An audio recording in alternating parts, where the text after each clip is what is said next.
পবিত্র রমজান ত্যাগ, সংযম ও আত্মশুদ্ধির মাস। রমজান ইসলাম ধর্মের অন্যতম পবিত্র মাস। এই মাসে মুসলমানরা রোজা রাখে, নামাজ ও কুরআন তিলাওয়াতে মনোনিবেশ করে এবং আল্লাহর সন্তুষ্টি অর্জনের চেষ্টা করে। এটি শুধু উপবাসের মাস নয়, বরং আত্মশুদ্ধি, ধৈর্য ও সংযমের মাধ্যমে আত্মগঠনের একটি মহান সুযোগ। রমজান মাসের মূল উদ্দেশ্য হল আত্মশুদ্ধি ও তাকওয়া অর্জন করা। আল্লাহ তাআলা কুরআনে বলেন, হে মুমিনগণ, তোমাদের ওপর রোজা ফরজ করা হয়েছে, যেমন ফরজ করা হয়েছিল তোমাদের পূর্ববর্তী লোকদের ওপর, যাতে তোমরা তাকওয়া অর্জন করতে পারো। সূরা বাকারা 183।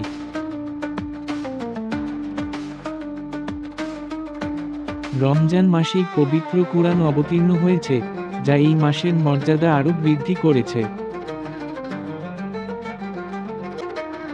রমজান মাসে ইবাদত ও নেক কাজ করলে আল্লাহ অনেক বেশি সওয়াব দান করেন। এই মাসে রয়েছে এক বিশেষ রাত, লাইলাতুল কদর, যা হাজার মাসের ইবাদতের চেয়েও উত্তম।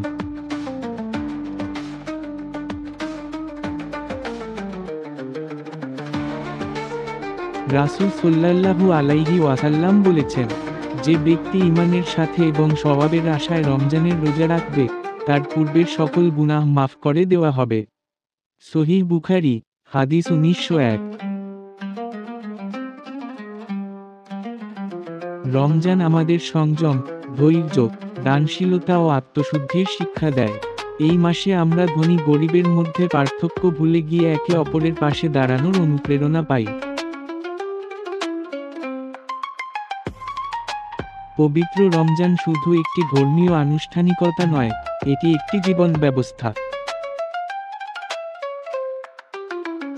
এই মাসে আমরা যদি সত্যিকারের সংযম ও আত্মশুদ্ধির চর্চা করি, তাহলে তা সারা বছর আমাদের জীবনকে আলোকিত করবে।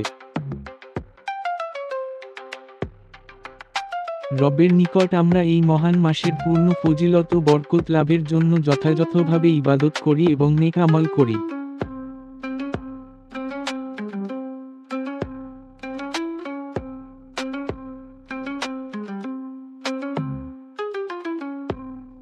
তানভীর হাসান, দৈনিক গণকণ্ঠ।